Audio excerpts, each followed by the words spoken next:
का सुसमाचार। लूक अध्याय 12। और फिर जब हजारों की इतनी भीड़ आ जुटी कि लोग एक दूसरे को कुचल रहे थे, तब यीशु पहले अपने शिष्यों से कहने लगा, फरीसियों के खमीर से, जो उनका कपट है, बचे रहो।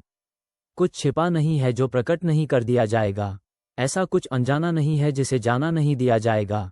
इसीलिए हर वो बात जिसे तुमने अंधेरे में कहा है, उजाले में सुनी जाएगी, और एकांत कमरों में जो कुछ भी तुमने चुपचाप किसी के कान में कहा है, मकानों की छतों पर से घोषित किया जाएगा। किंतु मेरे मित्रों, मैं तुमसे कहता हूं, उनसे मत डरो जो बस तुम्हारे शरीर को मार सकते हैं, और उसके बाद ऐसा कुछ नहीं है जो उनके बस में हो। मैं तुम्हें दिखाऊंगा कि तुम्हें किससे डरना चाहिए। उससे डरो जो तुम्हें मारकर नरक में डालने की शक्ति रखता है। हाँ, मैं तुम्हें बताता हूं, बस उसी से डरो। क्या 2 पैसे की 5 चिड़ियाएं नहीं बिकती? फिर भी परमेश्वर उनमें से एक को भी नहीं भूलता। और देखो, तुम्हारे सिर का एक एक बाल तक गिना हुआ है। डरो मत, तुम तो बहुत सी चिड़ियाओं से कहीं अधिक मूल्यवान हो। किंतु मैं तुमसे कहता हूं, जो कोई व्यक्ति सभी के सामने मुझे स्वीकार करता है, मनुष्य का पुत्र भी उस व्यक्ति को परमेश्वर के स्वर्गदूतों के सामने स्वीकार करेगा। किंतु वह जो मुझे दूसरों के सामने नकारेगा, उसे परमेश्वर के स्वर्गदूतों के सामने नकार दिया जाएगा। और हर उस व्यक्ति को तो क्षमा कर दिया जाएगा जो मनुष्य के पुत्र के विरोध में कोई शब्द बोलता है, किंतु जो पवित्र आत्मा की निंदा करता है, उसे क्षमा नहीं किया जाएगा। सो जब वे तुम्हें यहूदी आराधनालयों, शासकों और अधिकारियों के सामने ले जाएं, तो चिंता मत करो कि तुम अपना बचाव कैसे करोगे या तुम्हें क्या कुछ कहना होगा। चिंता मत करो, क्योंकि पवित्र आत्मा तुम्हें सिखाएगा कि उस समय तुम्हें क्या बोलना चाहिए। फिर भीड़ में से उससे किसी ने कहा, गुरु, मेरे भाई से पिता की संपत्ति का बंटवारा करने को कह दे। इस पर यीशु ने उससे कहा, ओ भले मनुष्य, मुझे तुम्हारा न्यायकर्ता या बंटवारा करने वाला किसने बनाया है? सो यीशु ने उनसे कहा, सावधानी के साथ सभी प्रकार के लोभ से अपने आप को दूर रखो, क्योंकि आवश्यकता से अधिक संपत्ति होने पर भी जीवन का आधार उसका संग्रह नहीं होता। फिर उसने उन्हें एक दृष्टांत कथा सुनाई। किसी धनी व्यक्ति की धरती पर भरपूर उपज हुई। वह अपने मन में सोचते हुए कहने लगा, मैं क्या करूं, मेरे पास फसल को रखने के लिए स्थान तो है नहीं।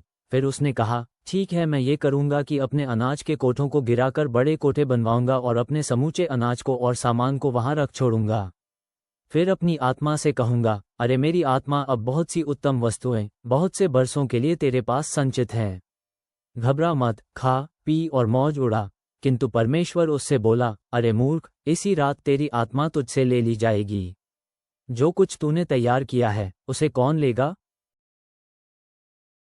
देखो, उस व्यक्ति के साथ भी कुछ ऐसा ही हुआ है। वह अपने लिए भंडार भरता है, किंतु परमेश्वर की दृष्टि में वह धनी नहीं है। फिर उसने अपने शिष्यों से कहा, इसीलिए मैं तुमसे कहता हूं, अपने जीवन की चिंता मत करो कि तुम क्या खाओगे, अथवा अपने शरीर की चिंता मत करो कि तुम क्या पहनोगे, क्योंकि जीवन भोजन से और शरीर वस्त्रों से अधिक महत्वपूर्ण है।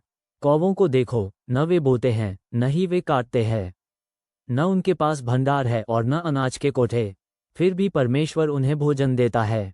तुम तो कौवों से कितने अधिक मूल्यवान हो।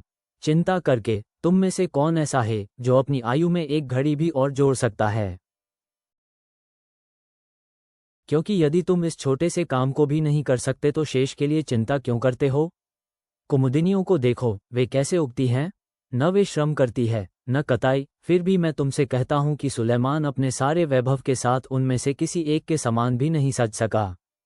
इसीलिए जब मैदान की घास को, जो आज यहाँ है और जिसे कल ही भाड़ में झोंक दिया जाएगा, परमेश्वर ऐसे वस्त्रों से सजाता है, तो ओ अल्पविश्वासियों, तुम्हें तो वह और कितने ही अधिक वस्त्र पहनाएगा। और चिंता मत करो कि तुम क्या खाओगे और क्या पियोगे, इनके लिए मत सोचो, क्योंकि जगत के और सभी लोग इन वस्तुओं के पीछे दौड़ रहे हैं, पर तुम्हारा पिता तो जानता ही है कि तुम्हें इन वस्तुओं की आवश्यकता है। बल्कि तुम तो उसके राज्य की ही चिंता करो, ये वस्तुएं तो तुम्हें दे ही दी जाएंगी। मेरी भोली भेड़ों, डरो मत, क्योंकि तुम्हारा परम पिता तुम्हें स्वर्ग का राज्य देने को तत्पर है। सो अपनी संपत्ति बेचकर धन गरीबों में बांट दो। अपने पास ऐसी थैलियां रखो जो पुरानी न पड़े, अर्थात कभी समाप्त न होने वाला धन स्वर्ग में जुटाओ, जहां उस तक किसी चोर की पहुंच न हो और न उसे कीड़े मकोड़े नष्ट कर सकें। क्योंकि जहां तुम्हारा कोष है, वहीं तुम्हारा मन भी रहेगा। कर्म करने को सदा तैयार रहो और अपने दीपक जलाए रखो। और उन लोगों के जैसे बनो जो ब्याह के भोज से लौटकर आते अपने स्वामी की प्रतिज्ञा में रहते हैं, ताकि जब वह आए और द्वार खटखटाए तो वे तत्काल उसके लिए द्वार खोल सकें। वे सेवक धन्य हैं जिन्हें स्वामी आकर जागते और तैयार पाएगा। मैं तुम्हें सच्चाई के साथ कहता हूँ कि वह भी उनकी सेवा के लिए कमर कस लेगा और उन्हें खाने की चौकी पर भोजन के लिए बिठाएगा। वह आएगा और उन्हें भोजन कराएगा। वो चाहे आधी रात से पहले आए और चाहे आधी रात के बाद, यदि उन्हें तैयार पाता है तो वे धन्य हैं।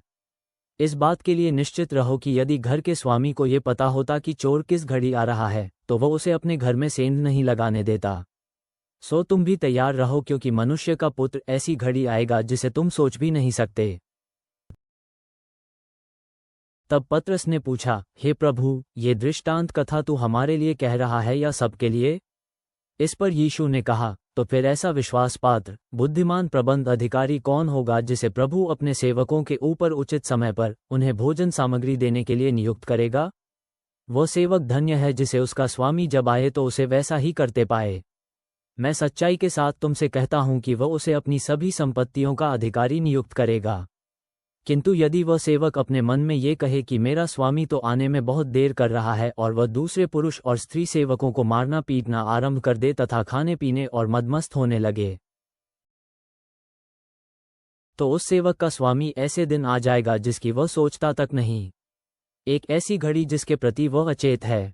फिर वह उसके टुकड़े टुकड़े कर डालेगा और उसे अविश्वासियों के बीच स्थान देगा। वह सेवक जो अपने स्वामी की इच्छा जानता है और उसके लिए तत्पर नहीं होता, या जैसा उसका स्वामी चाहता है वैसा ही नहीं करता, उस सेवक पर तीखी मार पड़ेगी। किंतु वह जिसे अपने स्वामी की इच्छा का ज्ञान नहीं और कोई ऐसा काम कर बैठे जो मार पड़ने योग्य हो, तो उस सेवक पर हल्की मार पड़ेगी। क्योंकि प्रत्येक उस व्यक्ति से जिसे बहुत अधिक दिया गया है अधिक अपेक्षित किया जाएगा। उस व्यक्ति से जिसे लोगों ने अधिक सौंपा है उससे लोग अधिक ही मांगेंगे। मैं धरती पर एक आग भड़काने आया हूँ। मेरी कितनी इच्छा है कि वह कदाचित अभी तक भड़क उठती। मेरे पास एक बपतिस्मा है जो मुझे लेना है, जब तक ये पूरा नहीं हो जाता मैं कितना व्याकुल हूँ। तुम क्या सोचते हो मैं इस धरती पर शांति स्थापित करने के लिए आया हूँ? नहीं, मैं तुम्हें बताता हूँ, मैं तो विभाजन करने आया हूँ। क्योंकि अब से आगे एक घर के 5 आदमी एक दूसरे के विरुद्ध बढ़ जाएंगे, 3 2 के विरोध में और 2 3 के विरोध में हो जाएंगे। पिता पुत्र के विरोध में और पुत्र पिता के विरोध में, माँ बेटी के विरोध में और बेटी माँ के विरोध में, सास बहू के विरोध में और बहू सास के विरोध में हो जाएंगी। फिर वह भीड़ से बोला, जब तुम पश्चिम की ओर से किसी बादल को उठते देखते हो तो तत्काल कह उठते हो वर्षा आ रही है, और फिर ऐसा ही होता है। और फिर जब दक्षिणी हवा चलती है तुम कहते हो गर्मी पड़ेगी, और ऐसा ही होता है। अरे कपटियों, तुम धरती और आकाश के स्वरूपों की व्याख्या करना तो जानते हो, फिर ऐसा क्योंकि तुम वर्तमान समय की व्याख्या करना नहीं जानते? जो उचित है उसके निर्णायक तुम अपने आप क्यों नहीं बनते? जब तुम अपने विरोधी के साथ अधिकारियों के पास जा रहे हो तो रास्ते में ही उसके साथ समझौता करने का जतन करो, नहीं तो कहीं ऐसा न हो कि वह तुम्हें न्यायाधीश के सामने खींच ले जाए और न्यायाधीश तुम्हें अधिकारी को सौंप दे और अधिकारी तुम्हें जेल में बंद कर दे। मैं तुम्हें बताता हूँ, तुम वहां से तब तक नहीं छूट पाओगे जब तक अंतिम पाई तक न चुका दो। हे ईश्वर, पाखंड और लालच के विरुद्ध चेतावनी देते हुए हमें उपभोक्तावादी समाजों में भौतिकवाद से मुक्त करो। आर्थिक चिंताओं के दौरान पक्षियों और कुमुदिनियों की तरह आपकी प्रदान पर भरोसा करें। भयभीत युगों में मसीह को निडरता से स्वीकार करें। आपके पुनरागमन के लिए सतर्कता से तैयार रहें। हे प्रभु, आपकी शांति हम पर राज करे। आमीन।